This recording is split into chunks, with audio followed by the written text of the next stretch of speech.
I recently met someone who told me, Marian, I'm exhausted. I've spent months visiting specialists, doing tests, taking everything they prescribe, and I still feel the same. Quote. And in his voice there wasn't just physical tiredness, there was a kind of deep discouragement, as if something inside him was crying out for help. He told me that he didn't know what else to do, that on the outside everything seemed fine, but inside something didn't fit. And I thought, how many times do we look for answers only externally?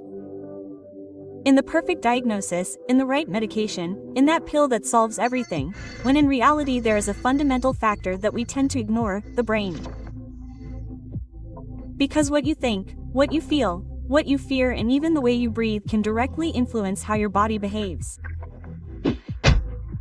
And in this video I want to talk to you precisely about that, about how many times it is not only about what you take, but about how you are inside, about how the mind, instead of being a passive spectator, has the power to become a profound ally in the healing process. Science has been shouting this out for years. The body does not only respond to chemical substances or surgeries, it also responds to thoughts, emotions, beliefs. And here comes a concept that you have surely heard, but perhaps have not fully understood. The placebo effect is when a person receives a substance with no active properties, but believes that they are being treated and begins to improve. It is not its cheap management, it is not all in your head. Its effects measurable, real changes in pain, inflammation, blood pressure. And why does that happen? Because the brain, convinced that it is receiving something that will heal it, activates internal mechanisms to do so. It releases substances, endorphins, lowers cortisol, and the body reacts. I remember a case that left its mark on me, a man who continued to have intense pain after a complicated surgery. The medical team administered a saline solution to observe his response.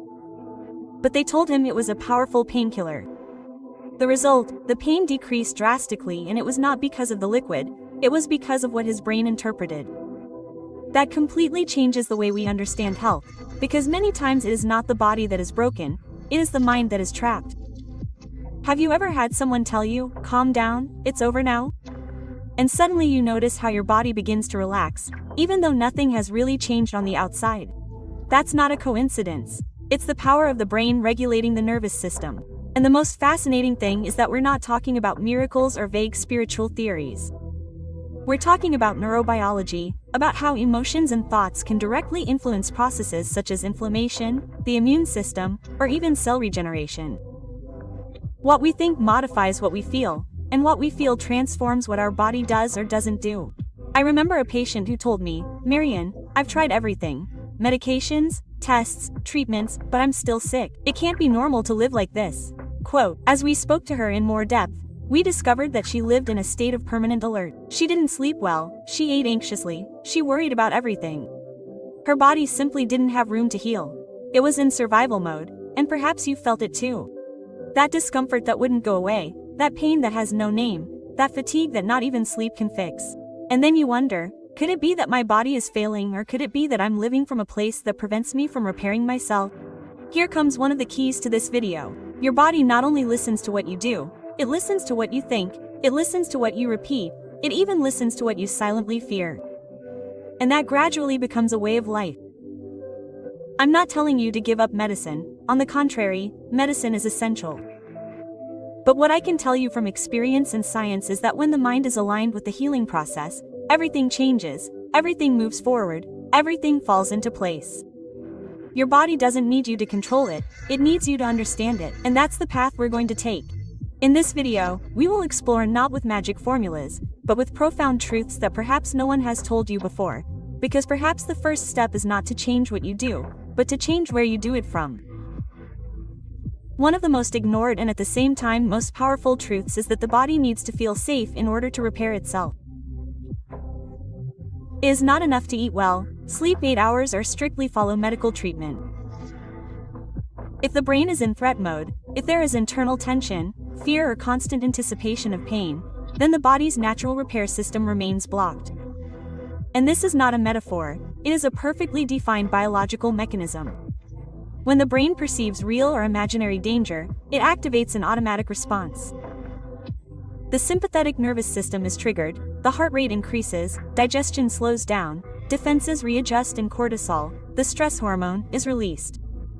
This mechanism is useful, even vital, for resolving specific threats, but if it remains activated for long periods, it begins to deteriorate. The urgent takes control of the important and internal health is put on hold. That is when many people experience real or imagined danger. Symptoms appear not because the body has failed, but because it has been forced to function in an internal environment that does not allow it to rest. I remember a woman who came to my office with chronic muscle pain. She had been trying treatments for years without results. She had been told it was fibromyalgia, stress, and fatigue, but nothing could relieve the pain that, in her words, seemed to have no origin. When I spoke to her, I discovered something significant. She lived with constant pressure to control everything around her: her job, her family, her image, even her emotional state. She never gave herself permission to let her guard down, to show herself vulnerable, or to simply rest without guilt. Her mind was in permanent tension, and her body showed it exactly.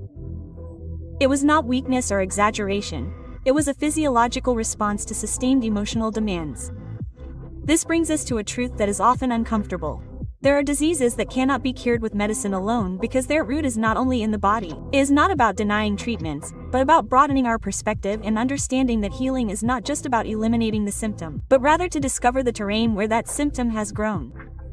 And in many cases, that terrain is made up of repetitive thoughts, unresolved emotions, and a life structure that leaves no room for calm. The body has wisdom that we don't always listen to. It doesn't speak in words, but it expresses itself precisely. A headache that appears every time it approaches a conflict. A stomach that closes when you're faced with a conversation you don't want to have. Insomnia that arises precisely on the days when you're most demanding of yourself to be strong. It's not a coincidence, it's biology, emotional memory, signals that the body sends when the mind is too silent. We often think that health is just the absence of illness, but that's an incomplete definition. True health includes balance, and that balance begins within. It's not about living in constant calm, that doesn't exist, but rather about learning to offer the body regular spaces of deep rest, not only physical, but mental. Because no matter how many medications are taken, if the mind lives in combat, the body will not find peace. Modern medicine is beginning to integrate this vision. More and more people are thinking about health. Studies have shown how emotional states influence the immune system, the intestinal microbiota, recovery from surgery, and even the progression of chronic diseases. It's no coincidence. The body and mind are one and the same system. What affects one affects the other. This does not mean that the pain is imaginary. On the contrary, pain is real, but its origin may not be where we think it is. And this is where many people get stuck. They feel bad, seek help, do everything right from the outside, but they don't look inside. They don't notice if there is excessive demand, a need for control, or unexpressed fear. And the body, which never lies, translates it into symptoms that seem incurable. A patient once told me something I've never forgotten. "I think my body doesn't trust me anymore." I asked her why she felt that way, and she replied, "Because I force it to keep going, even when it's screaming at me to stop." That phrase, spoken from the depths of exhaustion, revealed a very common disconnect between what the body needs and what the mind imposes on it. When we live in constant tension, we normalize the abnormal. We assume that sleeping poorly is part of the routine, that eating on the run is inevitable, that living with an overloaded schedule is synonymous with productivity. But the body has its own rhythm, and when that rhythm is disrupted for too long, the toll sometimes comes in the form of pain, sometimes as anxiety, sometimes as an unexpected diagnosis. Healing, then, is not just eliminating the symptom. It is asking oneself, what is this symptom telling me? What part of me am I forcing? What emotion am I not addressing? And yes, many times the answer will not be immediate. It requires silence, honesty, and patience. But in that process, the body begins to change, not because it magically heals itself, but because it stops being ignored. It is important to understand this. The body does not get sick to punish us, it gets sick to protect us. Many times, it is the only way it finds to stop a life that advances without pause. To slow down a pace that has become unsustainable, to force ourselves to look inward when everything outside distracts us. And perhaps that is the beginning of a true transformation, not changing our lives, not making big promises, just stopping, listening, recognizing that the body has been talking quietly for a long time and that it is time to pay attention to it. One of the most common mistakes we make is thinking that we are only stressed when we feel explicit anxiety. We believe that stress manifests itself in panic attacks, uncontrollable tears or thoughts that keep us awake at night. But stress, when it becomes chronic, tends to hide.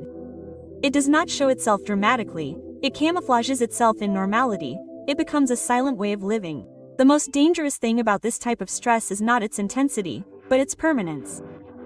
Because when the body gets used to living under tension, that tension is no longer felt as something foreign, but as the new balance.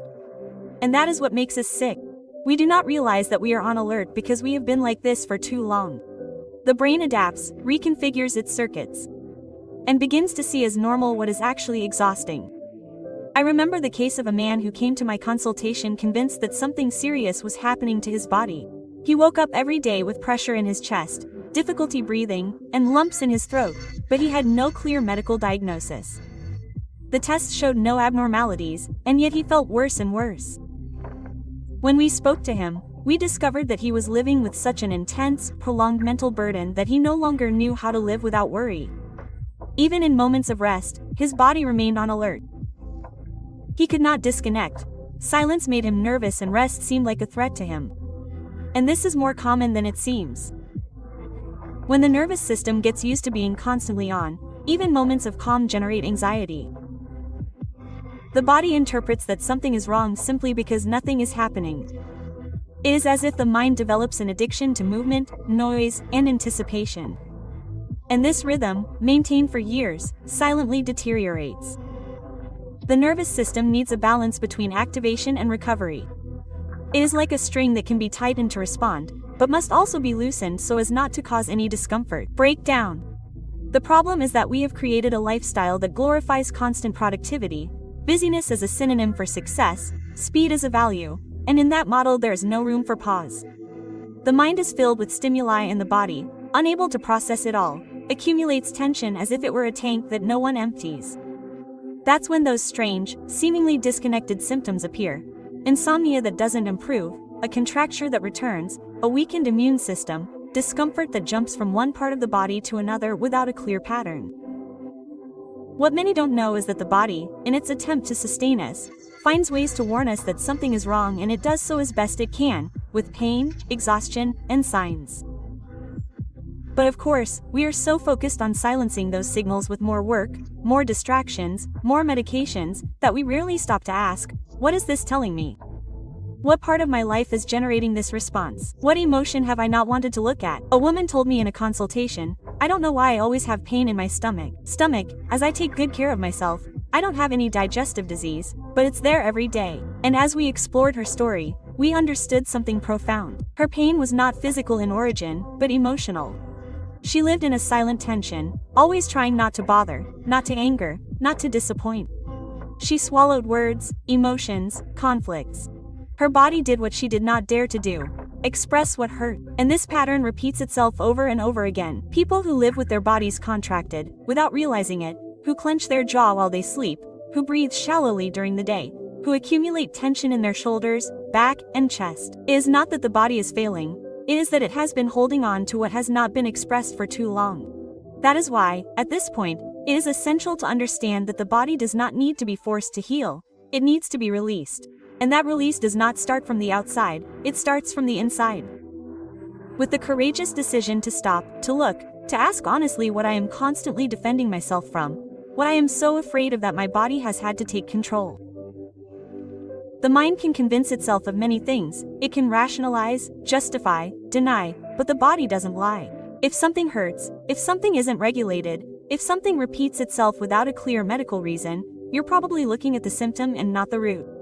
This is where the real inner work begins. It's not about becoming experts in biology or neuroscience, but about learning to inhabit our bodies with greater awareness, observing the early signs, noticing when the body begins to tense up, recognizing which situations upset us for no apparent reason. That level of observation that seems small profoundly changes our health. You don't need to wait until you get sick to start taking care of yourself. The body speaks before the collapse. It speaks in whispers that turn into screams if you don't listen to them in time. And many times it's enough to take small breaks, to change the internal rhythm, to allow yourself to feel what you're avoiding, because in the end the biggest mistake we make is not getting sick, it's ignoring everything that happened before. Sometimes the body isn't sick, it's disconnected. And the funny thing is that this disconnection isn't always noticeable. It doesn't hurt at first, it doesn't warn you strongly. It manifests itself in small things. A strange tiredness that doesn't go away, a feeling of not being fully present, a kind of background noise that accompanies us throughout the day, as if something were out of place. In a society where everything revolves around the external, tasks, goals, screens, schedules, it's easy to stop feeling what's happening inside. In fact, it's common. We spend entire days operating on automatic mode, responding to stimuli, jumping from one activity to another without stopping to notice the most essential thing, how we really are. I've seen many people who live from the mind, but not from the body. People who can explain in detail what they have to do during the week, but wouldn't know how to tell if they're breathing deeply or shallowly at that moment. And this lack of connection is not harmless. Little by little, it shuts down a fundamental part of us, the ability to listen to ourselves. When we stop listening to our bodies, we also stop protecting them. We don't know when they need rest. We don't notice when they start to tense up. We don't perceive the first warning signs. And then, when the discomfort becomes unbearable, we interpret it as something sudden, as if the illness had come out of nowhere, when in reality it was a silent, accumulated process, ignored for too long. A story that deeply affected me comes to mind. A young woman, mother of 2 young children, who had been feeling exhausted for months. She attributed it to the normal rhythm of motherhood, to work, to the stress of her responsibilities. But one day her body simply collapsed. She couldn't get up. It wasn't muscle weakness or a detectable illness, it was something deeper. Her body had simply decided to slow down for her. During the consultation, while we were talking, something became clear. She had spent years taking care of everyone, except herself. Her body had not received attention, nor had it been listened to or rested, and in the end, as happens so often, the only way she found to be cared for was to scream through a symptom. This is not an isolated event, it happens every day. We disconnect from our bodies because connecting is scary, because if we did, we might realize that we are truly tired or sad. Or alone. Because if we did, we might have to change things, and change is always uncomfortable, even when it's necessary. But what many people don't know is that this disconnection, as useful as it may seem for surviving day-to-day life, has a cost. Because the body is not just a vehicle for getting to places. It is a living, intelligent, sensitive system that stores memories, registers emotions, and responds to thoughts, even when we are not aware of it. Sustained tension in the neck may be more than bad posture. A recurring pain in the stomach may be telling you more than any analysis can detect. Persistent insomnia is not always a melatonin problem. Sometimes it is the body repeating what the mind does not want to face. And here an uncomfortable but necessary question arises. When was the last time you felt your body with real presence? I'm not talking about looking in the mirror. I'm talking about noticing your breathing, your posture, your heart rate, noticing whether you are relaxed or tense, whether you are speeding up for no apparent reason, whether you need to stop even though everything is going on, tells you to keep going. Returning to the body is the first step to truly begin healing, and this return does not happen all at once, or with theories or books. It is done with small gestures of attention, with brief but honest pauses, with conscious breaths in the middle of the day, with a hand on the chest to feel how it beats, with a simple but powerful question, what do I need now? The interesting thing is that when we begin to pay attention, the body responds sometimes immediately, like a deep exhalation after sustained tension, other times more slowly, as if it were checking if we are really willing to listen to it this time.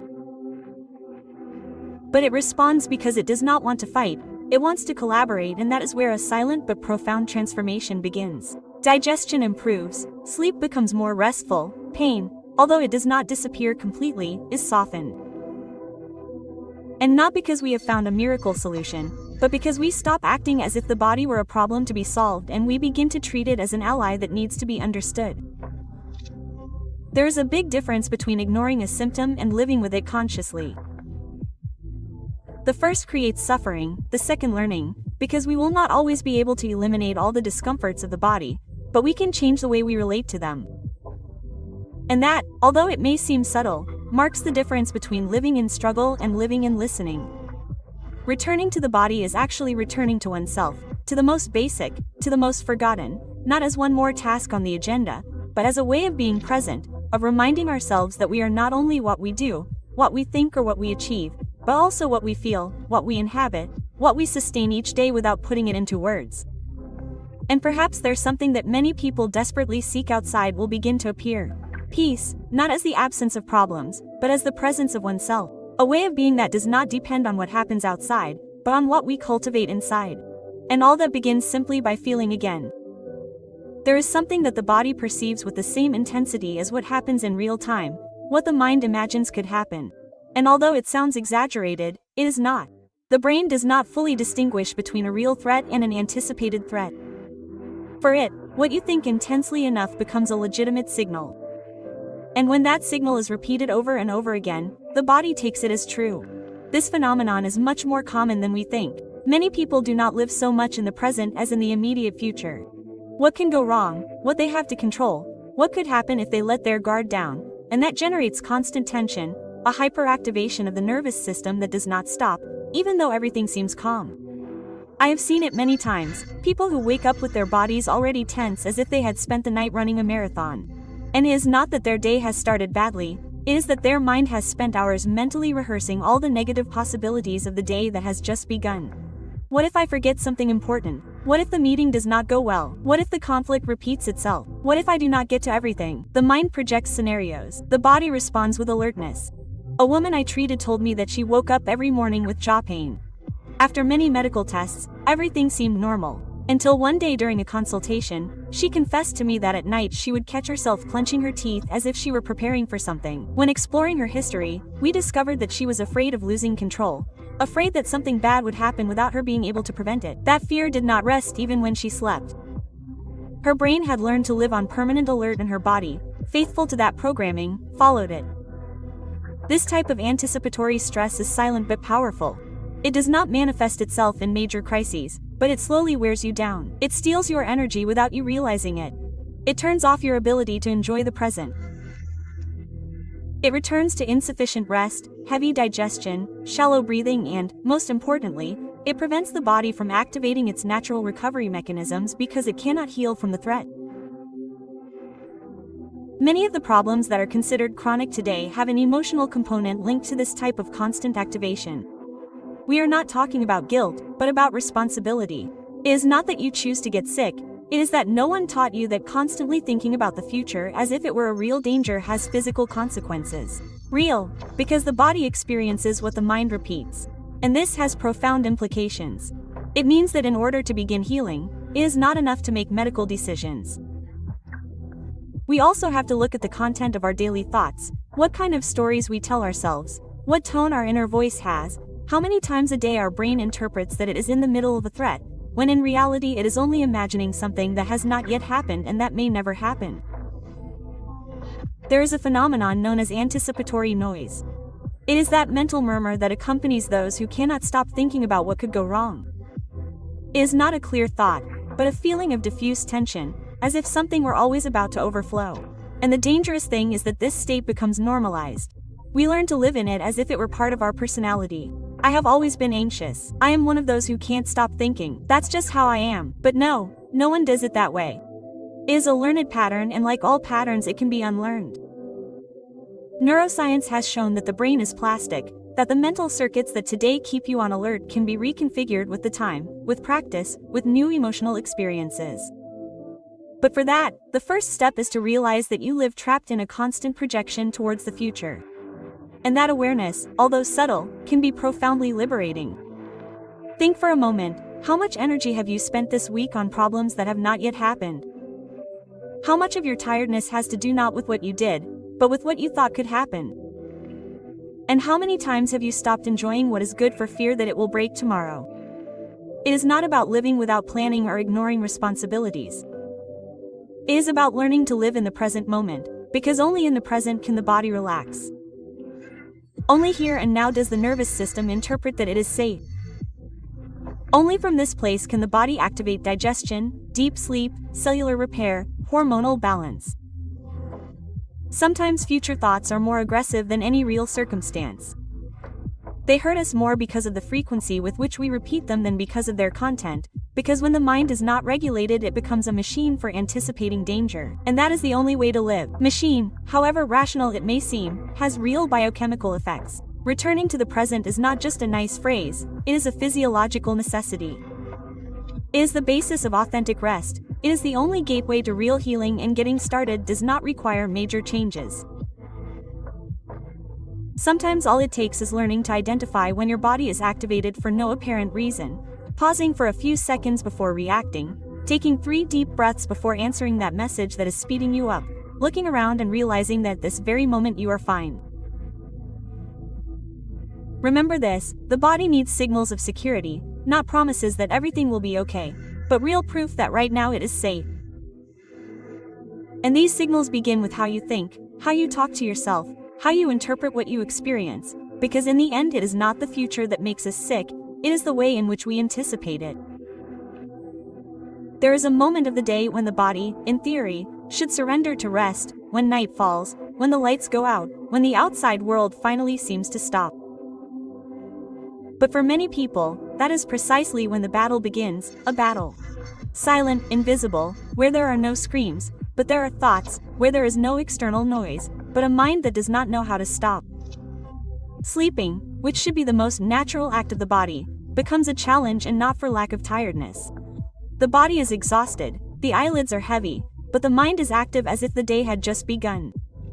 And there, in that contradiction between body and thought, something essential begins to break down: recovery. Insomnia is not always a lack of sleep, many times it is an excess of unprocessed thoughts.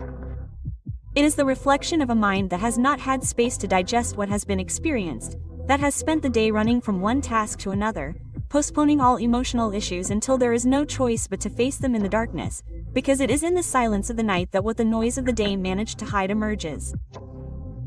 I have heard dozens of similar stories, people who say, during the day I am fine, but at night everything comes crashing down on me. And they don't say it dramatically, they say it with tiredness, because there is nothing more exhausting than wanting to rest and not being able to, than being sleepy and having your mind insist on staying awake. It's not insomnia as an isolated symptom, it's the consequence of a system that never disconnects. A woman in her 50s told me something that sums up this experience perfectly. It's not that I don't want to sleep, it's that as soon as I turn off the light I feel like my body is exhausted, but my head lights up as if it were 8 in the morning. She had tried everything, infusions, sleep routines, pills, but nothing worked because the problem wasn't the bed or the time. The problem was that her mind had learned to associate nighttime with the time to review everything pending, everything that hurt, everything she feared. She didn't do it on purpose. It was unconscious programming. And this has a neurobiological explanation. When we spend the day in a state of hyperactivity, of constant external stimulation, the brain has no spaces for regulation, there are no real pauses, and since it needs to process, it finds nighttime as the only available moment. But here's the paradox. By activating this mental processing system just before going to sleep, it sabotages the rest that is so needed. Sleep does not come because the brain continues to interpret that we are solving problems, that there is something pending, that it is not safe to let go. The sympathetic nervous system, the alert system, is not deactivated, and, therefore, the body does not enter recovery mode. The heart rate does not slow down completely, breathing does not deepen, the mind remains vigilant. But resting is not just closing the eyes, it is entering a state of internal security. The body needs to know that it can relax without danger. And that feeling is not generated by a pill or a strict routine. It is generated by the conscious repetition of a clear message: here and now you are safe. That requires something deeper than a technique. It requires a different relationship with yourself. It requires creating a space where the mind does not feel that it has to solve everything in that moment, where it knows that it can snooze the alarm, where it can surrender even for a few hours, right? Without fear that something will escape it. We are not designed to be alert at all. 24 hours a day, but many people live like this, accelerated, mentally busy, emotionally saturated. And of course, when night comes, the body tries to do what it can, but it cannot sleep what the mind has not let go. That is why, on many occasions, the most powerful treatment for insomnia is not chemical, but emotional. It is allowing yourself to empty your head before your body screams for it. It is writing down what worries you, saying out loud what distresses you, or simply doing a silent ritual where you remind yourself that not everything has to be resolved tonight. And here I want to emphasize something important. It is not always possible to sleep deeply from the first day, but it is possible to start cultivating rest as an internal habit, because rest does not start in bed, it starts hours before with the decisions you make, with the way you choose to live your day, with the attention you give or do not give to your inner world. There are people who sleep 8 hours and still wake up exhausted, not because of a lack of time in bed, but because of the quality of their sleep, rest. Because deep sleep doesn't just depend on the clock, it depends on the peace with which you reach that moment. It depends on the calm that your body has managed to build throughout the day. And this brings us to a key reflection. What would happen if you stopped thinking of rest as a goal and started seeing it as a path? A path that you travel each day with small decisions. Breathing more slowly, eating without rushing, turning off your phone before going to sleep, talking about what hurts instead of swallowing it, being silent even for a few minutes, small gestures that, when repeated, teach your body that not everything is urgent. Because when the body learns that it can let its guard down, it begins to heal. And when the mind stops fighting with what it can't control, sleep finds its place again, not as a luxury, not as something that happens by chance, but as a natural consequence of a life lived with more presence. A curious thing about the body is that even though it doesn't speak with words, it's always saying something. And the most surprising thing is that many times it screams just when we're trying the most to keep quiet. It does so with pains that we can't control. We understand, with fatigue that does not subside, with symptoms that do not appear in the tests, but that we feel the same. And then, confused, we enter into a kind of war with our own body, as if it were the problem, when in reality many times it is the only one that is being honest. I have seen strong, responsible, disciplined people who have endured emotional burdens for years without breaking down. People who have learned not to complain, not to cry, to move forward without looking back. And suddenly, one day the body breaks down, constant pain appears, an illness, a tension that does not go away. And the first thing they ask is, why now? Why have I done everything right? The answer is simple and painful at the same time. Because the body does not forget what the mind keeps silent, it accumulates it, stores it in some corner, holds it in silence, but there comes a time when it can no longer do it, because the body is not designed to be an emotional safe, it is made to feel, to flow, to free itself, and if we do not give it that permission, it finds its own way of expressing itself, the symptom. I remember the case of a man who lived with back pain so intense that he could barely get out of bed in the morning. He had tried physical therapy, medication, massages. Nothing worked. Until, in a seemingly casual conversation, he mentioned something that had left a profound mark on him. His father had died when he was 10 years old, and he had never been able to mourn him. Since then, he had assumed the role of the strong, the protector, the silent one. Years later, that unexpressed pain found refuge in his body. His back, which had carried everything in silence, began to collapse. And this is not symbolic, it is real. Repressed emotions have a physiological correlate. Uncried sadness turns into tightness in the chest. Contained rage stiffens the jaw. Constant fear speeds up the heart and tenses the abdomen. Unspoken anguish affects digestion, skin, and the immune system. Not because we imagine illnesses, but because we live in a body that translates everything we feel. Whether we say it or not, the body does not seek to sabotage you. It seeks to help you release it. The problem is that we live in a culture that has taught us to distrusting it, medicating the symptom without asking what causes it, avoiding physical pain without addressing the emotional pain that sustains it. Seeing the body as a machine that must function instead of seeing it as a sensitive organism that needs to be listened to. And this is where many people get stuck, wanting to heal the body without touching the history that made it sick. But that rarely works because true healing is not only biological, it is also emotional. It is asking oneself honestly, what part of me have I been ignoring? What pain have I not allowed myself to feel? What emotion have I carried trapped for years that my body is now trying to let go of? We do not always have to have clear answers. Sometimes it is enough to start looking inward, to stop fighting with the symptom and start dialoguing with it. What is this pain telling me? Why does it appear at this very moment? What emotion have I not wanted to name, and that perhaps my body can no longer continue to sustain alone? Many people come to consultations looking for someone to take away their pain, but over time they discover that the pain was not an enemy, but rather a messenger, that the body, when it hurts, was asking them to pause, to check something, to allow themselves to feel. And although it may be difficult at first, something changes when we stop seeing the body as an obstacle and start treating it as an ally that knows more than we think. There is a phrase that I often repeat: the body does not scream on a whim, it screams because it accumulates. And that accumulation often comes from years of silence, postponed emotions, unresolved conflicts. Not because we are weak, but because we are human. Because at some point we learned that feeling was dangerous, that showing vulnerability was a threat, that it was best to continue as if nothing had happened, but the body cannot pretend forever.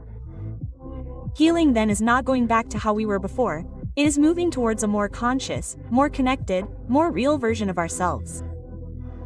It is learning to ask ourselves every time something hurts: what needs to be looked at here? What part of me is asking for attention through this symptom? And sometimes that simple question changes everything, because instead of running away from the pain we honor it, instead of covering it up we accompany. And in that act of presence, of listening, of truth, the body begins to loosen up. There are no shortcuts, but there are paths, and they all start in the same place. Stop living disconnected, stop silencing what we feel, stop seeing the body as something to control and start treating it as what it really is, a mirror of what we carry inside. There are wounds that do not bleed, but they remain. They are not visible, they do not show up on X-rays or blood tests, but the body remembers them, sometimes not clearly, but with subtle signs. A lump that appears in the throat for no reason, a pressure in the chest for no apparent reason, a strange fatigue just when you are faced with a situation that in theory should no longer affect you. But the body does remember, because the body has memory, a memory that goes beyond what you can explain with words. This way of remembering is called emotional body memory. It is not in the prefrontal cortex, where we store data and dates, but in deeper areas of the brain, in the structures that regulate emotion, survival, instinct, and also in the peripheral nervous system, in the muscles, in the skin, in breathing. It is a sensory, visceral, unconscious memory, and it is more powerful than we imagine. The most striking thing about this memory is not only that it exists, but that it operates even if we are not aware of it.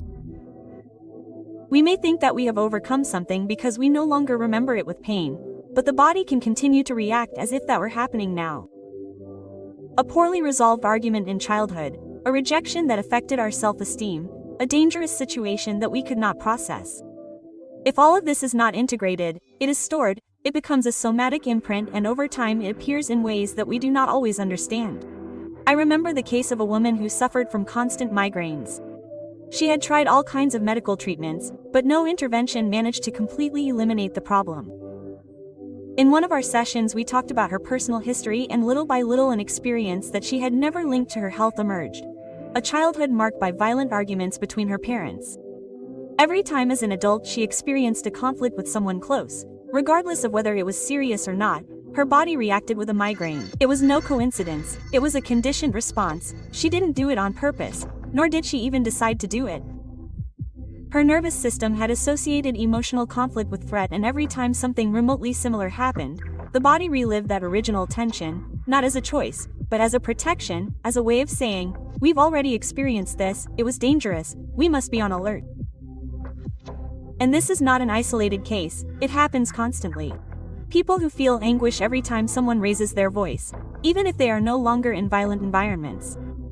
People who freeze in new situations because as children they learned that making a mistake was synonymous with humiliation.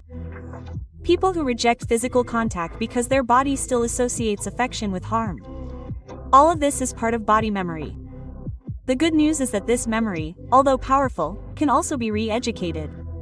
The brain is plastic, the body malleable, and although we cannot erase what we have experienced, we can teach the nervous system that the present is different, that today we are not in danger, that what was a threat then is no longer a threat today. And this teaching does not come with logical arguments, it comes with repeated experiences of safety, presence, and awareness. That is why the work of deep healing often does not consist of reliving the trauma, but in offering the body new emotional experiences, spaces where it feels safe, moments in which it can register a different sensation, slow breaths that teach the heart that no need to rush, safe physical contact that reminds the skin that it can be touched without fear, silences without tension that allow the body to gradually relax. Transformation does not only happen in the intellect, It happens in the flesh, in the muscles, in the posture, in the way we walk, in how we use our voice, in how we breathe when no one is looking. Because the body not only expresses what we feel now, it also carries with it what we felt before and were unable to release. And this prompts a very profound reflection. How many of your current reactions are truly yours? And how many are old responses that your body learned at another time? How many of your fears, your blockages, your pains have nothing to do with what you are experiencing today, but with what your system learned to fear years ago? It is not about living in the past, it is about recognizing that the body does not live in the calendar, it lives in experience. And if we do nothing, if we continue to ignore that memory, then the body will continue repeating history over and over again as if it were new, because for him it is. That's why the key is not just to remember with the mind, but to reconnect with the body, to stop asking ourselves only what happened to me and start asking ourselves where I feel it today.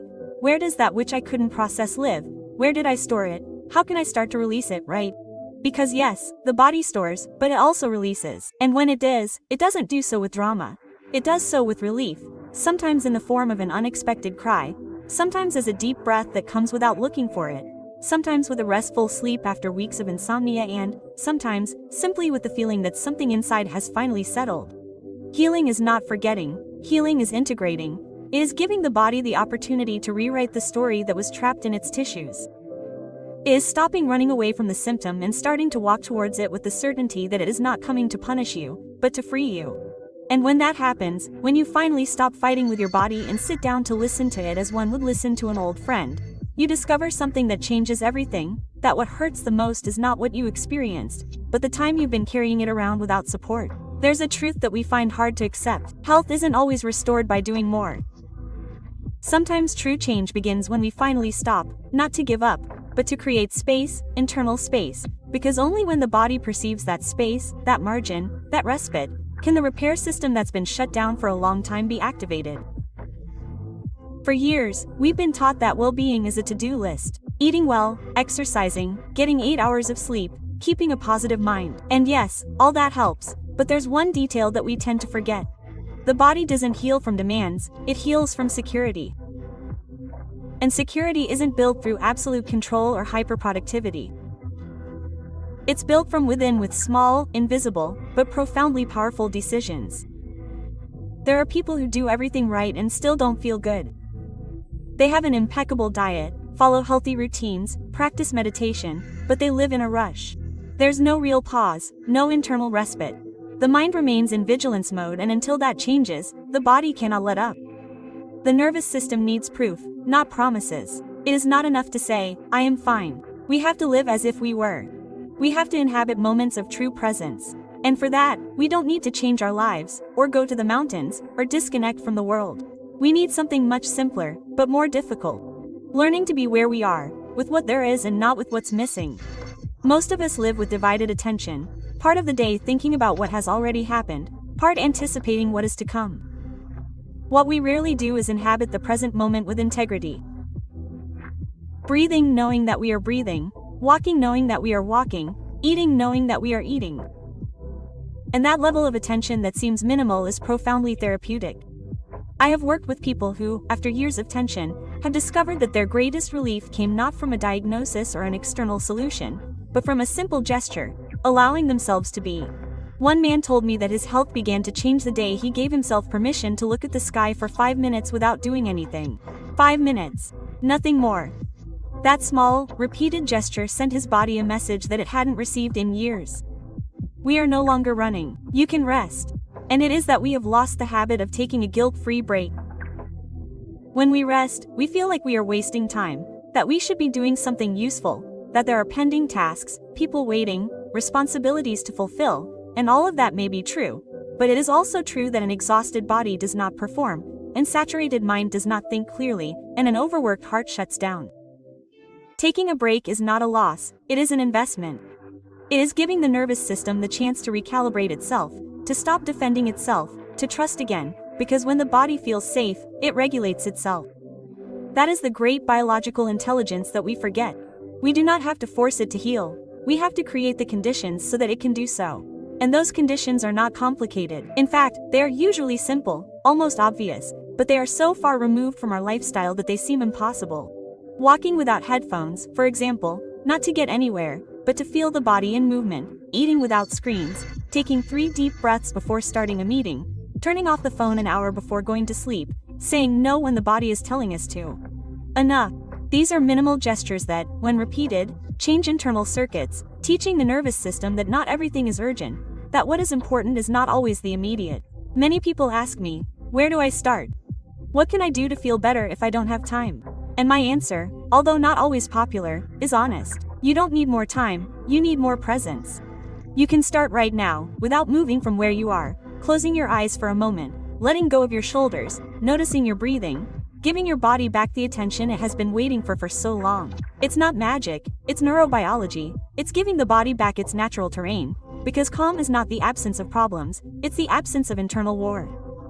And that war often starts in the head, in the way we interpret life, in the way we respond to everything that happens, as if everything were vital, urgent, definitive, but it's not. And remembering that is a way of healing. There's a phrase that I really like. The body needs silence to hear itself. And it's true, when we are in silence, without distractions, without stimuli, the body speaks.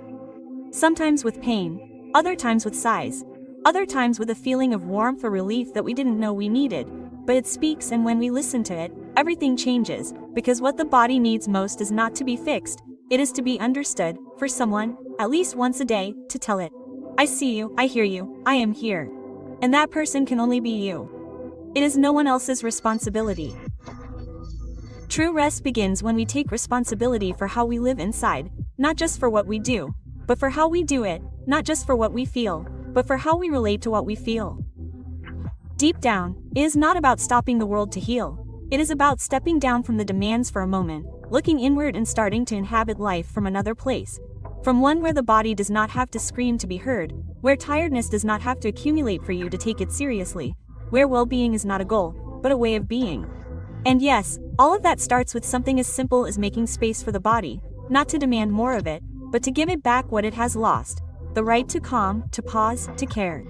Because sometimes healing is not about doing more, it is about doing less, but doing it from another place. One of the most powerful things you can come to understand is that your body does not only respond to what happens to you, but to the way in which you interpret what happens to you. It is not what happens that makes you sick, but the meaning you give to what happens. And that, although it may seem like a subtlety, can make the difference between a life full of tension and a life lived with greater inner freedom. Imagine 2 people going through exactly the same situation. An argument at work, an unfair criticism, an unexpected setback. One of them gets upset, their mind races, their body tenses up, they can't sleep that night. The other gets upset, yes, but they breathe, give themselves space, and after a few hours they regain their calm. What changed? The situation was identical. What changed was the internal framework with which it was processed. Our nervous system does not respond to reality as it is, it responds to the story we tell ourselves about that reality. If that story is full of threat, insecurity, abandonment, the body will take it as an order. Protect itself, activate, defend itself. But if that story is permeated by perspective, containment, possibility, then the body will be able to respond from another place, with flexibility, adjustment, and balance. This is not positive psychology or superficial self-help, it is neurobiology. When we interpret something as an emotional threat, even if it is not in objective terms, the brain activates the same circuits that would be activated if we were facing physical danger. The amygdala goes on alert, cortisol levels rise, and secondary functions such as digestion or cell repair are inhibited. The body goes into defense mode, and it does so not because you are in danger, but because you believe you are in danger. I remember the case of a patient who suffered from dizziness, nausea, and tremors every time she had to present an idea in public. Nothing in her environment was threatening. No one was aggressing her, but her body reacted as if she were going to be attacked. When exploring her story, we discovered that as a teenager she was ridiculed several times for speaking out loud. Years later, her mind continued to interpret those situations as dangerous. Her body only obeyed that interpretation, and that is what we often forget. We do not live reality, we live the interpretation we make of it. And if that interpretation is influenced by old wounds, unconscious patterns, or limiting beliefs, then the body pays for it, not intentionally, not maliciously, but as a response of biological fidelity to what you, without realizing it, are believing. This does not mean that everything is psychological or that the pain is imaginary. The pain is real. What changes is the origin of its activation, and that is the key. We can begin to heal when we stop asking ourselves only what is happening to me and begin to ask ourselves how I am interpreting what is happening to me. This shift is profoundly liberating because it gives us back some of the responsibility. It takes us out of the passive place of the victim of the circumstances and places us in a position of power, that of observing, reconfiguring and, if possible, reinterpreting. And yes, we can't always choose what happens to us, but we can almost always work on the way we experience it internally. And that doesn't mean minimizing what we've experienced, it means putting it into context. It means stopping getting trapped in the narrative of suffering and opening up a space for another perspective, a broader, kinder, more realistic one. There are thoughts that make our own experiences sick, not because of their content, but because of their repetition. Ideas that become absolute truths. I can't handle this. It always happens to me. I'm never going to get better. If I don't control everything, something bad will happen. Phrases that we don't say out loud, but that dwell deep in our minds and that shape the chemistry of the body without us realizing it. The nervous system listens to each of these beliefs, receives them as if they were facts and acts accordingly. That's why healing also involves reviewing the language with which we speak to ourselves. Not only what we say outwardly, but what we say to ourselves internally every day. That silent dialogue has more impact on our health than any food or supplement. Writing down what we think, observing it, questioning it, is a simple but powerful way to begin that change. Not to force optimism, but to create space, to understand that many of the things we assume as truths are nothing more than inherited interpretations, old fears, mental habits that have never been examined. And when we pause, when we choose to question what we think instead of simply obeying it, something changes. Not always immediately, but profoundly. The body begins to receive different signals. Not everything is urgent anymore. Not everything is dangerous anymore. Not everything is an enemy to be defeated. Then something subtle but powerful happens. The system regulates itself. Blood pressure drops. The heart finds a different rhythm. Breathing becomes smoother, and in that small space of difference the body finds a new possibility. That of not reacting as before, of not repeating the same story, of trying out a different response. That is often the door to true healing, not the complete disappearance of the symptom, but the change in the way in which we respond. That we live it. The passage from struggle to understanding, from rigidity to flexibility, from unconscious repetition to conscious choice, because in the end what transforms is not just what happens, but what we do with what happens inside us. Yeah.